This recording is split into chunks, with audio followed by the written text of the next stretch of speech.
Good morning बच्चों, कैसे हैं आप सब। कक्षा 10 की गणित की कक्षा में आप सबका स्वागत है। हम पढ़ रहे थे चैप्टर 4 द्विघात समीकरण। ठीक है बच्चों, प्रश्नावली 4.2 जो है वो हमने स्टार्ट कर दी थी। पहला क्वेश्चन हम लोगों ने सॉल्व कर लिया था और अब हम बढ़ते हैं क्वेश्चन नंबर 2 की ओर। तो द्विघात समीकरण तो आप समझ ही गए होंगे और उनका गुणनखंड विधि से हम हल कैसे ज्ञात करते हैं ये भी आप लोगों ने सीख लिया है। चलिए आइए देखते हैं बुक में क्वेश्चन नंबर 2 हमारा क्या कह रहा है। हाँ बच्चों, प्रश्नावली 4.2 का सेकंड क्वेश्चन है, उदाहरण 1 में दी गई समस्याओं को हल कीजिए। तो इसके लिए हमें एग्जाम्पल देखना पड़ेगा कि उदाहरण नंबर 1 जो है वो हमारा क्या कह रहा है। तो आइए देखते हैं एग्जाम्पल फर्स्ट क्या कह रहा है। हाँ बच्चों, उदाहरण नंबर 1 जो है वो दिया हुआ है, निम्न स्थितियों को गणितीय रूप में व्यक्त कीजिए। तो इन्हें हमें हल करना होगा। हमें देखना है कि ये क्या है। पहला पॉइंट है, पहला इसका पार्ट है, जॉन और जीवंती दोनों के पास कुल मिलाकर 45 कंचे हैं। दोनों 5-5 कंचे खो देते हैं और अब उनके पास कंचों की संख्या का गुणनफल 124 है। हम जानना चाहेंगे कि आरंभ में उनके पास कितने कितने कंचे थे। कंचे समझ रहे बच्चों, कांच की छोटी छोटी गोलियां होती हैं जिसको आप लोग खेलते हैं ना, खेला है कभी आप लोगों ने कंचे? तो उन्हीं कंचों की बात की गई है। तो इसमें दोनों के पास जो है कुल मिलाकर के 45 कंचे थे। यानी अगर हम मान लें कि जॉन के पास कितने कंचे हैं यक्स, तो इसका मतलब हुआ जीवंती के पास कितने कंचे होंगे, 45 में से यक्स को हम क्या करेंगे बच्चों, घटा देंगे। ठीक है, तो 45 माइनस यक्स जो है वो जीवंती के पास कंचे हो जाएंगे। फिर क्या कह रहा है प्रश्न कि दोनों 5-5 कंचे खो देते हैं। यानी दोनों के पास से 5-5 कंचे जो है वो क्या हो जाते हैं, गुम हो जाते हैं। यानी दोनों के कंचों में 5-5 जो है घट जाएंगे। अब उनके पास कंचों की संख्या का गुणनफल 124 है। यानी जो बचे हुए कंचे हैं, यानी 5-5 खोने के बाद, ठीक है, उनका अगर हम गुणनफल करते हैं तो कितना प्राप्त हो रहा है बच्चों, 124 प्राप्त हो रहा है। तो अब हम जानना चाहेंगे कि प्रारंभ में उनके पास कितने कितने कंचे थे। आइए देखते हैं इस प्रश्न को कैसे हल करेंगे। सबसे पहले बच्चों मान लेंगे कि माना जॉन के पास, जैसा कि मैंने बताया था कि माना जॉन के पास x कंचे हैं। ठीक है, अब जॉन के पास x है, जॉन, तो इसका मतलब है कि जीवंती के पास कितने होंगे, तब जीवंती के पास कितने कंचे होंगे, टोटल कंचों की संख्या कितनी दी हुई है बच्चों, 45। तो जीवंती के पास कितने होंगे, 45 माइनस यक्स होंगे। समझ में आ रहा ना, कंचे होंगे। ठीक है, अब यहाँ ध्यान दीजिए बच्चों कि दिया है कि दोनों के पास से 5-5 कंचे खो जाते हैं। तो जब जॉन के पास से 5 कंचे खो जाएंगे तो यहाँ पे अगर हम लिखें कि 5 कंचे खोने के बाद, अब देखिए 5 कंचे खो गए तो जॉन के पास कितने बचे, जॉन के पास बचे कंचे, जॉन के पास बचे कंचे जो हैं, जॉन के पास बचे कितने कंचे बच्चों, तो x माइनस 5। क्यों, क्योंकि 5 कंचे तो खो गए उसके पास। इसके बाद जीवंती के पास, तो जीवंती के पास कितने कंचे बचेंगे,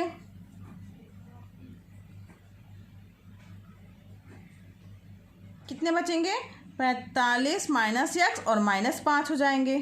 ठीक है, 5 दोनों में से घट गए। तो अब इसके पास इतने कंचे बचे और जीवंती के पास इतने कंचे बचे। अब इसको इस तरह, ये 45 में से 5 गया, कितना आ गया, 40 माइनस एक्स। ठीक, अब प्रश्न हमारा क्या कह रहा है कि बचे हुए जो कंचे हैं उनका गुणनफल कितना दिया हुआ है बच्चों, 124 दिया हुआ है। ठीक है, तो प्रश्नानुसार क्या लिखेंगे अब हम, प्रश्नानुसार कि जॉन के पास बचे कंचे मल्टीप्लाइड बाय जीवंती के पास बचे कंचे 40 माइनस एक्स इक्वल टू दिया हुआ है 124। ठीक है, अब यहाँ पे अब इसको गुणा करेंगे तो x का गुणा 40 से होगा तो 40 ही x आ जाएगा, माइनस 5 का गुणा जो है, नहीं एक्स का गुणा ही कर दे रहे, माइनस एक्स का गुणा माइनस एक्स से होगा तो माइनस एक्स स्क्वायर, और फिर -5 का गुणा 40 से हो गया तो 5 चौको 20 यानी -200 आ गया। ठीक, और माइनस माइनस प्लस हो जाएगा, प्लस 5x बराबर 124। ठीक है, समझ में आया बच्चों? आइए अब आगे देखते हैं। तो -x², अब ये 40x और 5x कितना हो गया, +45x हो गया, और यहाँ पे कितना आया -200 बराबर 124। अब हम द्विघात समीकरण, तो ये हमारा आ रहा है, इसको एक तरफ कर लेंगे, बराबर 0 करेंगे द्विघात समीकरण बनाने के लिए पूरी तरीके से। तो -x² + 45x -200, और ये इस तरफ जाएगा तो -124 बराबर 0। ठीक है, अब कितना आ गया, -x² + 45x, और इन दोनों को जोड़ेंगे तो क्या आ जाएगा, माइनस माइनस दोनों तरफ है तो संख्याएं जुड़ जाएंगी, चिन्ह माइनस ही आएगा, -2 1 3 324 = 0। या इस तरीके से अगर माइनस चिन्ह भी इनका सबका हटा दिया जाए तो क्या बचेगा हमारे पास, x², ये प्लस है, ये माइनस है तो प्लस हो जाएगा, और यहाँ पे या ऐसे ले लेते हैं -x² 45x और यहाँ पे +324 = 0। अब माइनस चिन्ह भी हटा देते हैं तो क्या बचेगा, x² -45x + 324 = 0। यहाँ तक समझ में आया बच्चों? अब इसको हम, ये हमारा क्या मिल गया बच्चों, द्विघात समीकरण प्राप्त हो गया। अब इसको गुणनखंड विधि से जो है हम हल कर लेंगे। तो गुणनखंड विधि से हल करने का क्या तरीका मैंने बताया था कल, तो मैंने ये बताया था, हाँ बच्चों, अब इसको गुणनखंड विधि से हल करने के लिए मैंने क्या प्रक्रिया बताई थी कल, आप लोगों को याद कीजिए। तो इसमें मैंने ये चर्चा किया था आपसे कि जो x² का गुणांक है और अचर पद है, तो यहाँ पर इसका गुणांक क्या है बच्चों, 1, यहाँ पे अचर पद कितना है 324, यानी 1 × 324 यानी 324 आया। यानी 324 गुणा करने पे प्राप्त हो, दो संख्याएं ऐसी हमें लेनी है, और जोड़ने और घटाने पर क्या प्राप्त हो बच्चों, बीच वाला पद। यानी बीच वाले पद को दो भागों में हमें तोड़ना है कि जोड़ने या घटाने पर क्या प्राप्त हो बच्चों, -45 प्राप्त हो, और गुणा करने पर क्या प्राप्त हो, 324 प्राप्त हो। तो इसके लिए अब ऐसे तो हम इतनी जल्दी गेस नहीं कर पाएंगे, तो हम 324 के ही फैक्टर कर लेंगे, गुणनखंड निकालेंगे, इनका एलसीएम निकालेंगे। तो ये 2 से जाएगा, 2 1 = 2, 2 छक्का 12, 2 दूनी 4, फिर 2 से जाएगा 2 8 16, 2 1 = 2, फिर 9 9 क्या 3 से जाएगा, 9 से भी कर सकते हैं मान लीजिए अगर, या 3 से करें, 3 से जाएगा 3 त्रिकाएँ 3 दूनी 6, 3 7 21, फिर 3 से जाएगा 3 9 27, फिर 3 से जाएगा 3 त्रिकाएँ 9, और फिर 3 से जाएगा 3 1 = 3। तो ये पार्ट हमें मिले हैं। अब इनको इस तरीके से हमें तोड़ना है कि दो भागों में ऐसे बांटना है कि उनको जोड़ने या घटाने पे 45 आए और गुणा करने पे क्या है, 324 आए। तो ध्यान दो बच्चों, यानी कि 324 गुणा करने में आया, यानी यही शामिल होंगे हमारे पास, पूरे यही पद अगर हम ले लेंगे तो 324 मल्टीप्लाई करने पे आएगा। अब जोड़ने घटाने के लिए अभी हमें देखना पड़ेगा। तो अगर मान लीजिए हम 2 दूनी 4, 4 3 12, 12 और 12 दूनी 24, 12 36, अगर हम 36 ये पूरे पद इकट्ठा ले लेते हैं, 36 ले लेते हैं, और ये दो पद अलग ले लेते हैं, 36 और 9 लेके चलते हैं बच्चों। तो देखिए 36 और 9 अगर जोड़ा जाए, मल्टीप्लाई करने पे तो 324 आएगा ही आएगा। 36 और 9 को अगर हम जोड़ के देखें तो कितना आएगा बच्चों, 45। ठीक है, यानी दो पार्ट हम क्या लेंगे इसके, 36 और 9, यानी 45 को दो भागों में बांटना है अगर हमें, तो कौन से भागों में बांटेंगे, 36 और 9। ठीक है बच्चों, चलिए आइए देखते हैं इसको कैसे भागेंगे। तो यहाँ भाग करेंगे इसका, तो x², ठीक, -9x, क्योंकि माइनस लगाया ना बच्चों तो माइनस आएगा, -9x और -36x + 324 = क्या हो जाएगा, 0। ठीक, अब यहाँ पे ध्यान दीजिए बच्चों, क्या कॉमन हो रहा है, x, तो x -9, और यहाँ -x कॉमन ले लेंगे तो क्या आ जाएगा बच्चों, 36 भी कॉमन आ रहा है, तो -36 अगर हम कॉमन ले लेंगे, यहाँ पे x माइनस और यहाँ 36 कॉमन हो रहा है, x नहीं कॉमन हो रहा है, 36 कॉमन हो रहा है। तो x माइनस, चूँकि माइनस चिन्ह लगा यहाँ पे भी माइनस आ जाएगा, और 36 यहाँ पे लिया ही हमने तो यहाँ पे 9 आ जाएगा। मल्टीप्लाई करेंगे तो दोनों का 324 ही आएगा। अब यहाँ ध्यान दीजिए क्या कॉमन हो रहा है, x माइनस 9 कॉमन आ जा रहा है। तो क्या बचा है, x माइनस, यहाँ पे क्या बचा है बच्चों 36 इक्वल टू 0। ठीक, अब यहाँ पे x माइनस 9 बराबर 0 हो जाएगा, x माइनस 36 बराबर भी क्या हो जाएगा 0। यहाँ बराबर नहीं है बच्चों, माइनस का चिन्ह है, ठीक है 36। तो x बराबर क्या आ जाएगा 9 और x बराबर क्या आ जाएगा 36। ठीक, समझ में आया बच्चों। तो यहाँ पर x के हमें मान प्राप्त हो गए 2, या तो 9 या तो 36। ठीक, अगर जॉन के पास कितने कंचे मान लिए हमने 9 कंचे, तो जीवंती के पास कितने कंचे होंगे बच्चों 45 माइनस 9 यानी 36 कंचे होंगे। ठीक है, इस तरीके से हम इसको जो है वो निरूपित कर सकते हैं। इसी तरीके से बच्चों इसका सेकंड पार्ट है जो कि आपको इसी तरीके से करना है, और इसको आप होमवर्क के रूप में करिएगा।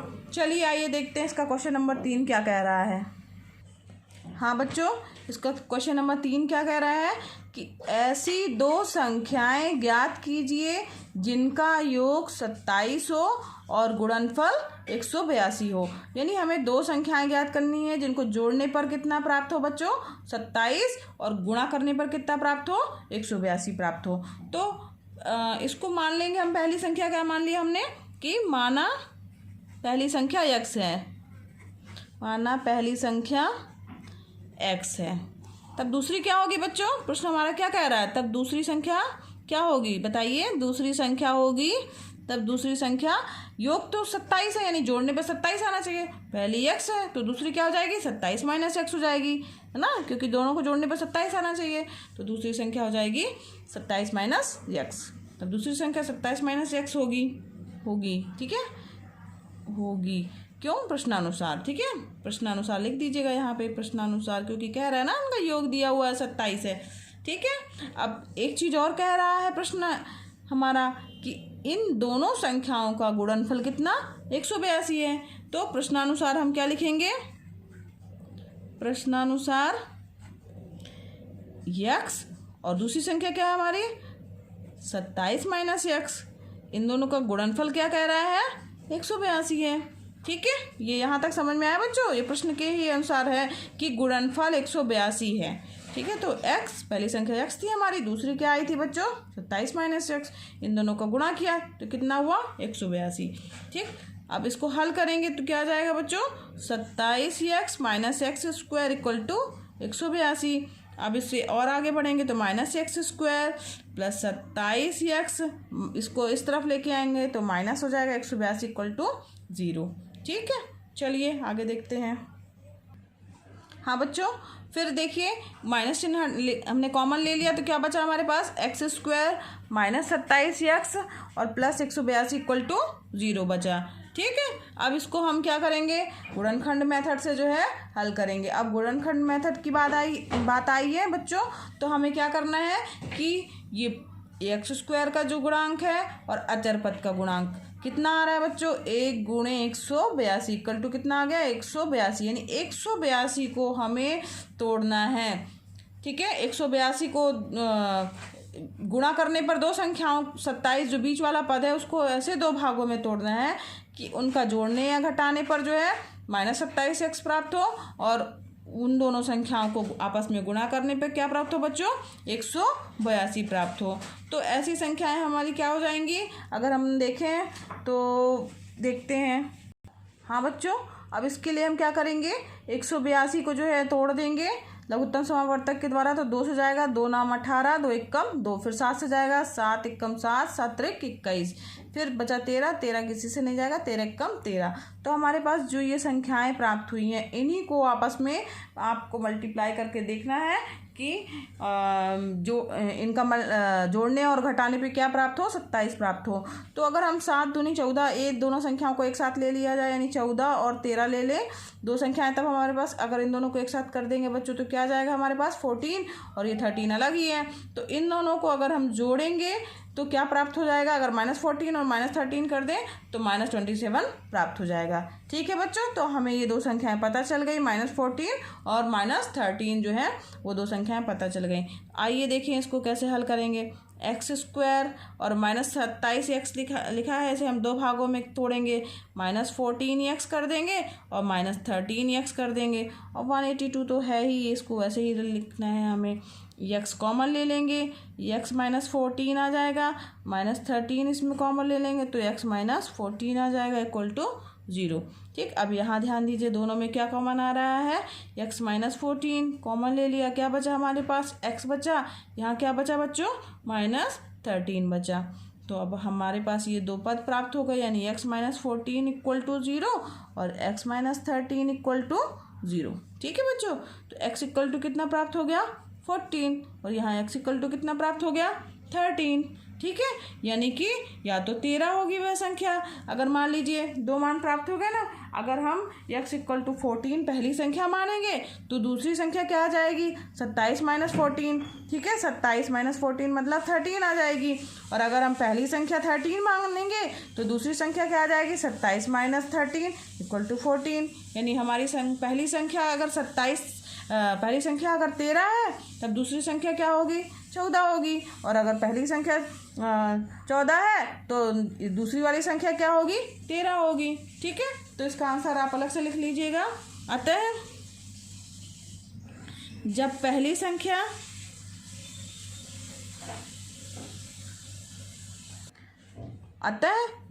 संख्या क्या होगी, 13 है, तब दूसरी क्या होगी,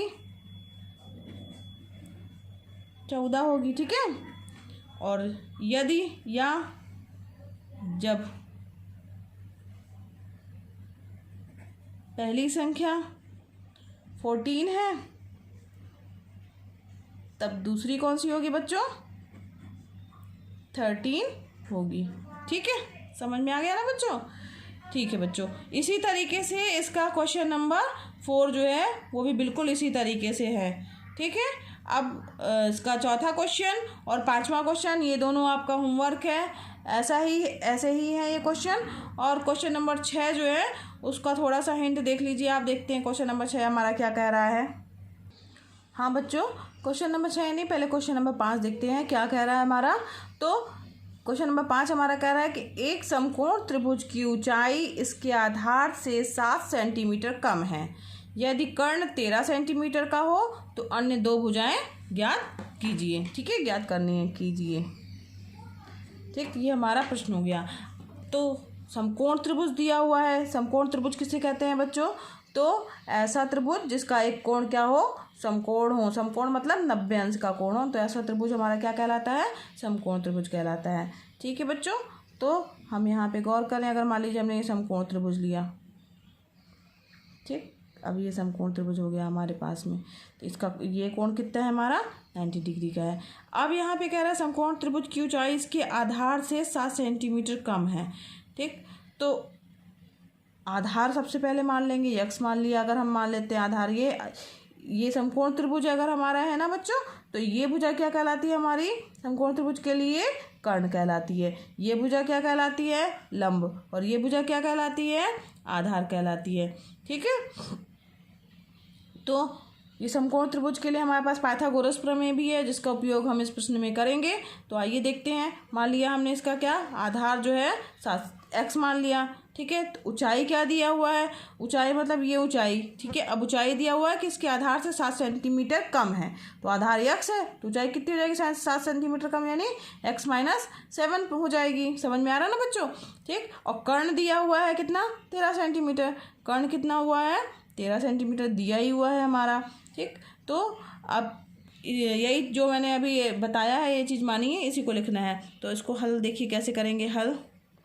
माना त्रिभुज का आधार,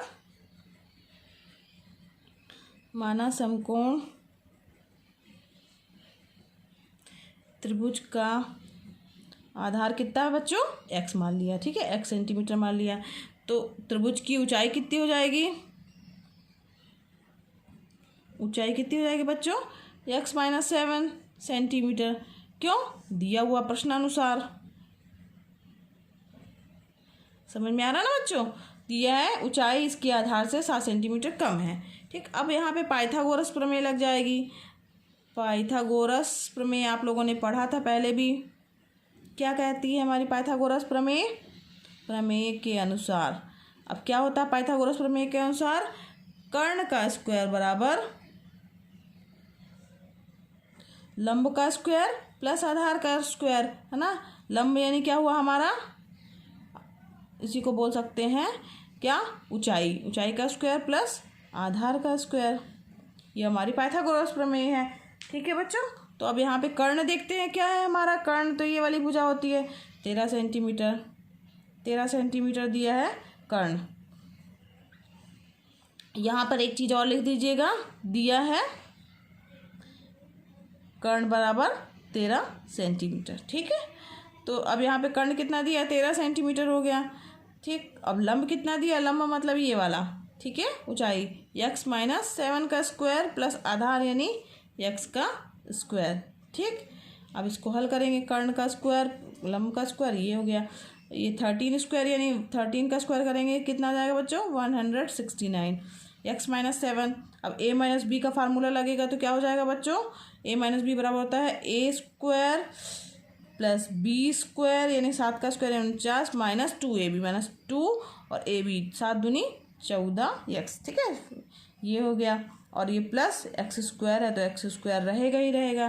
ठीक, अब यहाँ पे क्या लिखेंगे? x माइनस नहीं a माइनस बी का स्क्वायर बराबर होता है a square minus 2ab plus B square. ठीक है, ये हमारा फार्मूले से के आधार पर हमने इस वाले पार्ट को तोड़ लिया है। तो अब यहाँ पे सारे पद एक तरफ करना है और 0 एक तरफ करना है, तो लेके आते हैं एक्स स्क्वायर। एक्स स्क्वायर कितना हो गया? 2x स्क्वायर और यहाँ पे माइनस 14x हो गया और प्लस 49 है, ये इधर जाएगा तो कितना आ जाएगा? 169 हो जाएगा। ठीक, अब यहाँ पे इक्वल टू यहाँ पे क्या आ जाएगा हमारे पास? 0 हो जाएगा, या इसको क्या लिख सकते हैं? 2x स्क्वायर, ठीक, माइनस 14x और इसमें से घटेगा तो कितना आ जाएगा? ये इसमें से गया तो माइनस 120 आ गया। माइनस की संख्या बड़ी है इसलिए माइनस का चिन्ह लगेगा और आ गया ये बराबर 0। ठीक है बच्चों, अब यहाँ पे ध्यान दीजिए, यहाँ पे अब हमें यहाँ पे कुछ कॉमन भी हो रहा है। 2 देखिए सब में कॉमन दिख रहा है हमें, तो क्या हो जाएगा? 2 कॉमन ले लेंगे, एक्स स्क्वायर माइनस 7x और माइनस 2 छक्का 12 60 इक्वल टू 0। ठीक है, 2 हमने सबसे कॉमन ले लिया।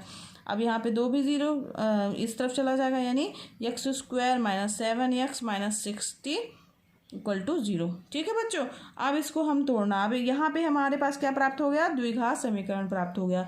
अब 60 को 2 भागों में तोड़ना है कि जोड़ने या घटाने पर 7 आए और गुणा करने पे क्या आ जाए? 60 आ जाए। तो ऐसी 2 संख्याएं कौन सी होंगी बच्चों? तो ऐसी 2 संख्याएं 12 पंचे 60 यानी 12 और 5, 12 में से 5 गया क्या आएगा? 7 आएगा। तो हम इसको किस में तोड़ सकते हैं बच्चों? 12 और 5 में तोड़ सकते हैं। समझ में आ रहा है? तो हम क्या लिखेंगे? एक्स स्क्वायर माइनस 12x और प्लस 5x। 7x को हमने किस में? माइनस 7x को किस में तोड़ा है? Minus 12x plus 5x। ठीक है, समझ में आ रहा है? और यहाँ पे माइनस 60 है तो वो तो रहेगा ही रहेगा। ठीक, गुणनखंड जैसे हमने किए थे उसी के अनुसार हमने जो है इसको तोड़ा है। अब बच्चों यहाँ ध्यान दीजिए, आगे x कॉमन आ जाएगा, x माइनस 12। ठीक है, और यहाँ पे प्लस 5 कॉमन आ जाएगा तो क्या आ जाएगा? x minus 12 equal to 0। अब यहाँ पे x माइनस 12 कॉमन दिख रहा है तो x माइनस 12 हम कॉमन ले लेंगे, क्या बचेगा? x plus 5 equal to 0। ठीक है, अब यहाँ ध्यान दीजिए, ये 2 हमारे पास पद प्राप्त हो गए, तो यानी x माइनस 12 बराबर 0 और या तो क्या हो जाएगा? x plus 5 equal to 0। अब x माइनस 12 यानी x बराबर कितना जाएगा? 12 और x बराबर क्या जाएगा? माइनस 5। अब चूंकि यहाँ ध्यान दीजिए बच्चों कि जो भुजाएं हैं त्रिभुज की तो ये ऋणात्मक तो हो नहीं सकती हैं, तो इसका मतलब है कि x का मान जो है यानी आधार का मान हमारा क्या होगा? x होगा। तो यहाँ पे लिखिएगा, चूंकि त्रिभुज की भुजा ऋणात्मक नहीं हो सकती,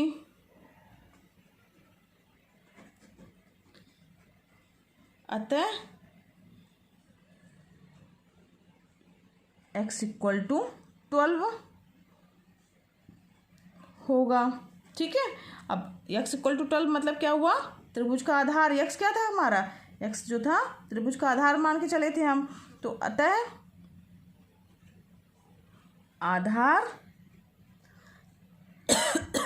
इक्वल टू 12 सेंटीमीटर होगा। ऊंचाई कितनी होगी,